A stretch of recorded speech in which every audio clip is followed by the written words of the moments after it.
Le 14 avril 2018, si je ne me trompe, vous pouvez fouiller Internet, il y a eu une très grande attaque à Tombouctou contre la base de la MINUSMA. Je pense que c'est l'une des plus grandes attaques.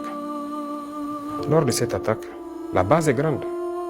Il y a beaucoup de contingents et la force est là. Mais l'ennemi a usé de la perfidie. Moi, j'ai eu la chance ou la malchance d'être dans cette attaque. Et on a vu beaucoup de choses. Donc, on ne peut pas a priori parler comme ça. Même toutes les forces étrangères qui étaient là-bas peuvent témoigner. Vous pourrez retrouver sur Arte un documentaire, je pense, qui parle de cette attaque. Parce que nous avons vu des véhicules UN venir.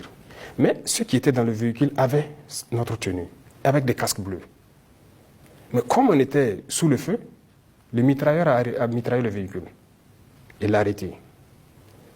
Quelqu'un a envoyé le RPG. Le véhicule a pris feu par l'avant. Et les deux qui étaient dedans nous interpellaient. Ils nous appelaient de venir. Alors j'ai failli dire à mes unités, parce que nous on avait 2 porteurs disparus. J'ai failli les dire, bon, on sort, on part sauver les gars. Parce que les soldats m'ont dit que, est-ce que ce n'est pas nos 2 camarades? Parce qu'ils sont dans un véhicule pick-up UN avec nos casques bleus. Bon, on doutait. Mais le feu montait déjà sur la cabine. Moi, j'ai dit, non, patientez. Bon, à l'étape où ça est, j'ai dit, même si ce sont nos camarades, ce sont des dommages collatéraux. Le mot collatéraux n'est pas fini dans ma bouche. Je me suis retrouvé à me réveiller sous la terre et j'ai vu juste un cercle noir dans le ciel.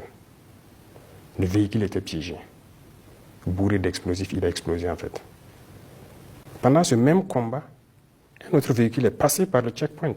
Un véhicule donc immatriculé FAMA, un pick-up, mais avec des forces qui semblaient être des forces françaises, de Barkhane. Des gens à la peau blanche, avec tout, la tenue française, les écussons de l'armée française, ce qui donc a fait que les soldats ont soulevé la barrière. Parce qu'ils se sont dit que c'est une unité amie qu'ils ont recueillie. Ils ont roulé tranquillement jusqu'à la porte de Barkhane. Tout le monde connaît cette histoire. Et lorsqu'ils sont arrivés, ils ont débarqué. Je pense que des soldats sont venus pour ouvrir, pour voir ce qu'il c'était. Et le véhicule a explosé. Plusieurs soldats de Barkhane ont été blessés. Et j'espère qu'ils se sont bien rétablis. Donc, sur le terrain, nous connaissons l'histoire de cette guerre. Et il faut éviter autant que possible de ne pas aller dans ce sens-là. Donc on attend que les enquêtes finissent pour dire qui était là-bas, qui a fait quoi. Voilà, donc c'est des exemples, il y en a plein, vous pourrez vous renseigner.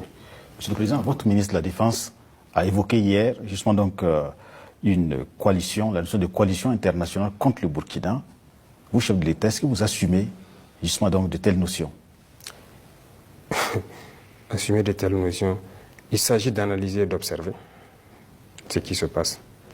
D'abord, nous sommes en guerre et la guerre est arrivée à une étape assez importante.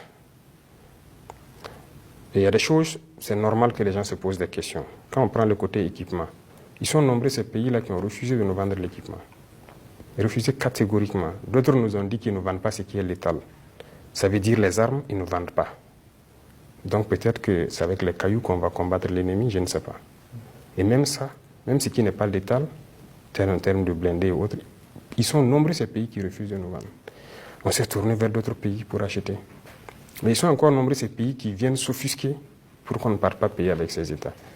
Bon, ce genre de comportement, qu'est-ce que vous voulez?